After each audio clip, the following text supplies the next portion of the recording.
আসসালামু আলাইকুম ভিউয়ার্স, কাঁচা আমের টক ঝাল আচারের রেসিপি নিয়ে চলে এলাম।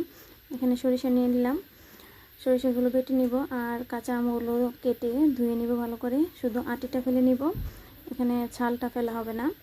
এগুলা কুচি কুচি করে নিব। রাতের বেলায় ভাবলাম কাজটা একটু আগায় রাখি, তাহলে সকালে কাজটা করতে কষ্ট হবে না, সহজ হবে। এই জন্য আমি এখানে মেশিন দিয়ে কুচি কুচি করে নিলাম। আপনারা চাইলে হাতেও কুচি কুচি করতে পারেন। এই যে কুচি কুচিগুলো খুব সুন্দর হয়ে গেছে।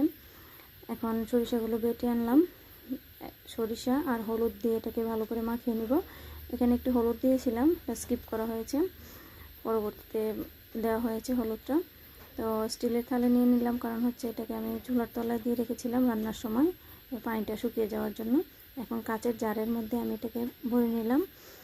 5 ফোড়ন আর গোটা রসুন আর কয়েকটা গোটা লাল মরিচ দিয়ে দিব। দেওয়ার পরে এটাকে ভালো করে তেলটাকে গরম করে তারপরের মধ্যে দিয়ে দেবো। তেলটাকে ভালো করে গরম করে নিয়েছি আমি। এখন আস্তে আস্তে তেলটা আমি এর মধ্যে দিয়ে দেবো। আমি কিন্তু আচারটা চেপে চেপে ভরি নাই, আমি আলতোভাবে ভরেছি যেন তেলটা প্রত্যেকটা জায়গায় ভালো করে ঢুকে। তো ভালো লাগলে শেয়ার করবেন। ভালো থাকবেন। আল্লাহ হাফেজ।